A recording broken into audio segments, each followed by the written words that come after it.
সাওবান রাদিয়াল্লাহু তাআলা আনহু থেকে বর্ণিত, তিনি বলেন যে রাসূল সাল্লাল্লাহু আলাইহি ওয়াসাল্লাম বলছেন, লা আ'লামান্না আকওয়ামান, আমি কিছু সম্প্রদায় সম্পর্কে জানি, কিছু সম্প্রদায়, কিছু গোত্রের লোকজনদের সম্পর্কে আমি জানি। ইয়াতুনা ইয়াউমাল কিয়ামাতি বিহাসানাতিন আমসালি জিবালিতিয়ামাতা বিয়দান, মানেতিয়ামা পাহাড়ের সমপরিমাণ সৎ আমল নেকির কাজ নিয়ে কিয়ামতের দিন উপস্থিত হবে। এত পাহাড় পরিমাণ ইবাদত নিয়ে কিয়ামতের দিন উপস্থিত হওয়ার পরেও ফায়াজআলুহুমুল্লাহু হাবাআম মানসুরা, আল্লাহ রাব্বুল আলামিন তার সকল ইবাদতগুলোকে একেবারেই ধূলিকণা খড়কুটার মতো নিঃশেষ করে দেবেন, কোনো মূল্যায়নই করবেন না। পাহাড় পরিমাণ ইবাদত, তিহামা পাহাড় পরিমাণ ইবাদত নিয়ে উপস্থিত হবে, আর এই ইবাদতের কোনো মূল্যই থাকবে না কিয়ামতের দিন আল্লাহ সুবহানাহু ওয়া তাআলার কাছে। হাবাআম মানসুরা, খড়কুটার ন্যায় করে দেবেন, মানে এটার মাধ্যমে সে কখনো মুক্তি পাবে না। সাওবান বলছেন যে ইয়া রাসূলুল্লাহ সাল্লাল্লাহু আলাইহি ওয়াসাল্লাম, সাওবাল বলছেন যে আমি আল্লাহ রাসূলকে বললাম, ইয়া রাসূলুল্লাহ সিফহুম লানা আও জাল্লিহিম লানা, ইয়া রাসূলুল্লাহ যে ব্যক্তিগুলোর কথা বলছেন তাদের বর্ণনা দিন, তাদের গুণাবলী কি করে আমরা চিনব? গুণাবলী জানতে চাই এই জন্য যে আন লা নাকুনা মিনহুম ওয়া হুম আন লা নাকুনা মিনহুম ওয়া নাহনু লা না'লামু, আমরা যাতে কখনো অজ্ঞতাবশত তাদের অন্তর্ভুক্ত না হয়, তারা যেই স্বভাবের, তারা যে কর্মগুলো করে এগুলো যাতে আমরা না করি, আমাদেরকে তাদের গুণাবলী বর্ণনা করে দিন। নবী সাল্লাল্লাহু আলাইহি ওয়াসাল্লাম বললেন যে ইন্নাহুম মিন ইখওয়ানিকুম ওয়া মিন জিলদাতিকুম, নিশ্চয়ই তারা তোমাদেরই ভাই, তোমাদেরই নিজ গোত্রের, তোমাদেরই জ্ঞাতি ভাই, সবই ঠিক, তোমাদের চামড়ার মতোই তাদের চামড়া, সব কিছু একই তোমাদের মতোই। এমনকি ইয়াখুদুনা মিনাল লাইলি কামা তাখুদুন, এমনকি তারা রাত জেগে জেগে ইবাদত করবে যেমন তোমরা রাত জেগে জেগে ইবাদত করো। ইবাদতেও পার্থক্য নেই, আমালিয়াতেও পার্থক্য নেই, সব কাজ সবগুলোই ঠিক আছে, বর্ণ সবই ঠিক আছে, সব দিক থেকেই ঠিক আছে, তোমাদের মতোই তারা ইবাদত করবে। লাকিন্নাহুম কওমুন, কিন্তু তারা এমন একটা কওম, ইদা খালাউ বিমাহারিমিল্লাহ, যখন তারা নির্জনে যায় তখন আল্লাহ তাআলার হারামকৃত কর্মগুলো করতে দ্বিধাবোধ করে না। নির্জনে গেলেই হারাম কাজ করে, প্রকাশ্যে আসলেই ইবাদত করে। মুত্তাকি, বাহ্যিক দৃষ্টিতে তাকওয়াবান, পরহেজগার, আমরা ভাববো যে কত না পরহেজগার, যখনই নির্জনে যাবে তখনই হারাম কাজে লিপ্ত হবে। এই হারাম কাজে, নির্জনে হারাম কাজ করা, ইবাদত করা, এই সকল ইবাদত ফায়াজআলুহুমুল্লাহু হাবাআম মানসুরা, এই ইবাদতগুলোকে আল্লাহ সুবহানাহু ওয়া তাআলা খড়কুটার মতো করে নিক্ষিপ্ত করবেন, ফেলে দিবেন, এগুলোর কোনো প্রয়োজনীয়তা অনুভব করবেন না। ইউমিনুনা বিল গায়ব, এটা হলো ইউমিনুনা বিল গায়ব, আল্লাহর প্রতি বিশ্বাস স্থাপন করা, অদৃশ্যের প্রতি আল্লাহকে না দেখে। তো না দেখে বিশ্বাস স্থাপন করার মানে হলো আল্লাহ সুবহানাহু ওয়া তাআলাকে আমরা দেখি না, আল্লাহ সুবহানাহু ওয়া তাআলা প্রকাশ্য অপ্রকাশ্য সব কিছুর ব্যাপারে আল্লাহ সুবহানাহু ওয়া তাআলা অবগত, এই বিশ্বাসটা যদি থাকে তাহলে মানুষের আড়ালে যে অন্যায় করার কোনো সুযোগ থাকে না। সুতরাং আল্লাহর প্রতি বিশ্বাস আমাদের যত দুর্বল ততই আমরা অন্যায় অপকর্মে লিপ্ত। আল্লাহর প্রতি বিশ্বাস যতই সুদৃঢ়, যত মজবুত একজন ব্যক্তি, ততই গোপনে সংগোপনে প্রকাশ্যে সর্বক্ষেত্রেই তিনি পরহেজগার। দ্বিতীয় রুকনের কথা যদি বলা হয়, ঈমান, আল ঈমান আন তুমিনা বিল্লাহি ওয়া মালাইকাতিহি, ফেরেশতাগণের প্রতি বিশ্বাস স্থাপন করা। আল্লাহ সুবহানাহু ওয়া তাআলা ফেরেশতা নাজিল করেন, ফেরেশতা, আল্লাহ সুবহানাহু ওয়া তাআলা ফেরেশতাকুলকে সৃষ্টি করেছেন, তারা আল্লাহ তাআলার ইবাদত করে। ইউসাব্বিহুনা মিনাল লাইলি ওয়ান নাহার, রাত এবং দিন তারা আল্লাহর তাসবিহ পড়ে। ফেরেশতাদের সম্পর্কে আল্লাহ সুবহানাহু ওয়া তাআলা বিভিন্ন কথা বলছেন, মানে তাদের কর্ম, তারা কি কাজ করে, এই সবগুলো বিষয়ে আল্লাহ সুবহানাহু ওয়া তাআলা অনেকগুলো কথা বলছেন। যেমন সৃষ্টির শুরুতে যখন মানব জাতিকে সৃষ্টি করার ইচ্ছা করলেন, তখন আল্লাহ সুবহানাহু ওয়া তাআলা বললেন, ওয়াইদ ক্বালা রাব্বুকা লিল মালাইকাতি ইন্নী জাইলুন ফিল আরদি খলিফা।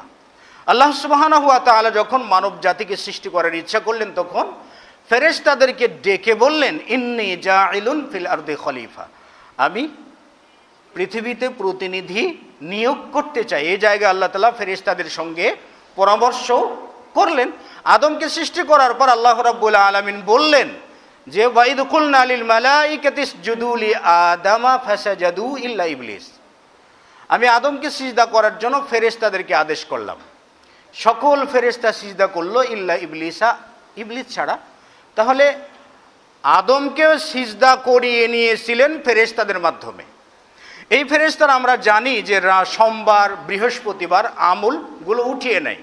এই ফেরেশতাদের কর্মেরগুলো সম্পর্কে যদি আরও বলি, সহিহ মুসলিমে হাদিসে এসেছে রাসূলুল্লাহ সাল্লাল্লাহু আলাইহি ওয়াসাল্লাম বলছেন যে মাজতামা কওমুন ফি বাইতিন মিন বুয়ুতিল্লাহ, আল্লাহ তাআলার কোনো ঘরে কোনো আস্তানায় যদি মানুষ একত্রিত হয়ে কোরআন তিলাওয়াত করে বা কোরআন সুন্নাহর দর্স তালিম গ্রহণ করে, তাহলে হাফাতহুমুল মালাইকা, তাদেরকে ফেরেশতারা বেষ্টন করে নেয়। গাশিয়াতুহুমুর রাহমা, আল্লাহ তাআলার রহমত তাদের উপর, তাদেরকে বেষ্টন করে নেয়, ফেরেশতারাও তাদেরকে ঘেরাও করে নেয়। ওয়া যাকারাহুমুল্লাহু ফী মান ইনদা, আর আল্লাহ রাব্বুল আলামিনও তাদেরকে তার নিকটস্থ ফেরেশতাদের কাছে উল্লেখ করেন, তাদের বিষয়ে আলোচনা করেন। তো ফেরেশতাদের প্রতি বিশ্বাস স্থাপন করা, ফেরেশতাদেরকে না দেখে। কেউ যদি বলে ফেরেশতারা দেখাই যায় না, ফেরেশতা বলতে কিছু নাই, তাহলে তার ঈমানও নাই। তো আল ঈমানু বিল্লাহি ওয়া মালাইকাতিহি ওয়া কুতুবিহি, কিতাবগুলোর ব্যাপারে, নাজিলকৃত কিতাবগুলোর ব্যাপারে শুধুমাত্র কোরআনুল কারীমটা বিদ্যমান, আর বাদবাকি কিতাবগুলো গায়েব, অনুপস্থিত। তো ঈমানের যে কয়টি রুকুন আছে তার মধ্য থেকে কোরআনুল কারীম ছাড়া সবগুলোই গায়েব। কিয়ামত দিবসের প্রতি বিশ্বাস স্থাপন করা, কিয়ামত সংঘটিত হয় নাই, কাজে কিয়ামত কেউ দেখা যায় না। ভাগ্যের ভালো মন্দ, তাকদীর, প্রত্যেকটা বিষয় আল্লাহ রাব্বুল আলামিন সৃষ্টি করেছেন তার নির্ধারিত তাকদীর অনুযায়ী আল্লাহ সুবহানাহু ওয়া তাআলা সৃষ্টি করেছেন। অথচ তাকদীরের ব্যাপারে রাসূল সাল্লাল্লাহু আলাইহি ওয়াসাল্লাম বলছেন, কাতাবাল্লাহু মাকাদিরাল খালাইকি ক্বাবলা আন ইয়াখলুকাস সামাওয়াতি ওয়াল আরদি বি50 আলফ সানা। আল্লাহ রাব্বুল আলামিন সৃষ্টিকুলের ভাগ্য নির্ধারণ করেছেন সৃষ্টিকুলকে সৃষ্টি করার 50,000 বছর আগে। তাহলে তাকদীর বা ভাগ্য, এই বিষয়গুলো দেখা যায় না। যে বিষয়গুলো দেখা যায় না তার প্রতি বিশ্বাস স্থাপন করাটাই হলো আল ঈমানু বিল গায়ব। তো মুত্তাকিন বা তাকওয়াবান পরহেজগার ব্যক্তির প্রথম গুণাবলী হলো তিনি আন তুমিনা বিল গায়ব, অদৃশ্যের প্রতি বিশ্বাস স্থাপন করবে। ভাগ্যের ব্যাপারে দেখবেন বিভিন্ন সময় বিভিন্ন ব্যক্তিরা আপনাদের কাছে এসে বলবে আমরা ভাগ্যের চাকা ঘুরিয়ে দেব, ভাগ্য বদলিয়ে দেব, মানুষের ভাগ্য বদলাবো।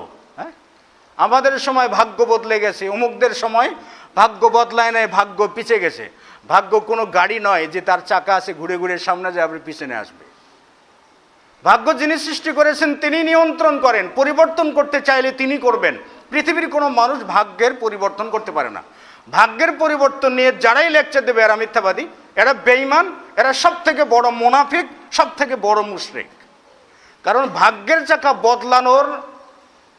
বদলানোর মতো আত্মবিশ্বাস যাদের আছে তাদের মাঝে কোনো ঈমান নেই। এটা গায়েবের প্রতি বিশ্বাস স্থাপন। তো মুত্তাকি তাকওয়াবান ব্যক্তির প্রথম বৈশিষ্ট্য হলো তারা অদৃশ্যের প্রতি বিশ্বাস স্থাপন করবে।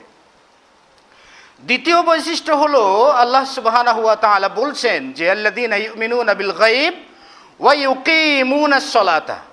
দ্বিতীয় বৈশিষ্ট্য হলো যারা সালাত কায়েম করবে। ইউকিমুনাস সালাত, আব্দুল্লাহ ইবনে আব্বাস রাদিয়াল্লাহু তাআলা আনহু বলছেন ইকামাতুস সালাত বিইতমামির রুকুই ওয়াস সুজুদি। সালাত প্রতিষ্ঠিত হয় রুকু সিজদা পরিপূর্ণ করার মাধ্যমে। সালাতে যখন রুকু সিজদাটা পরিপূর্ণ হবে তখনই সেই সালাতটা কায়েম হয়, তখনই সেই সালাতটা প্রতিষ্ঠিত হয়, নচেত এই সালাতটা প্রতিষ্ঠিত থাকে না। মুসনাদে আহমদে একটা হাদিস এসেছে, রাসূল সাল্লাল্লাহু আলাইহি ওয়াসাল্লাম বলছেন ইন্নাল আবদা লা ইউসাল্লি, নিশ্চয়ই বান্দা সালাত আদা করে, নিশ্চয়ই বান্দা সালাত আদা করে।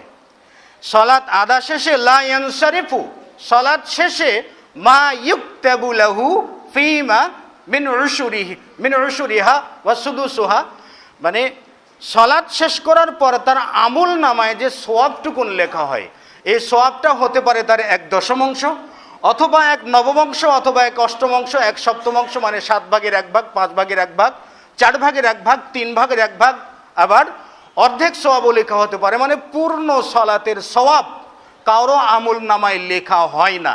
অর্থাৎ যার রুকু সিজদা সালাতের রুকুনগুলো সঠিকভাবে হয় না, তার সালাতের সওয়াবটা কারো হয়তো অর্ধেক, কারো হয়তো 1/5, কারো হয়তো 1/7, কারো হয়তো 1/10 আসতে পারে, কারো হয়তো একেবারে নাই আসতে পারে। একেবারেই নাই আসতে পারে।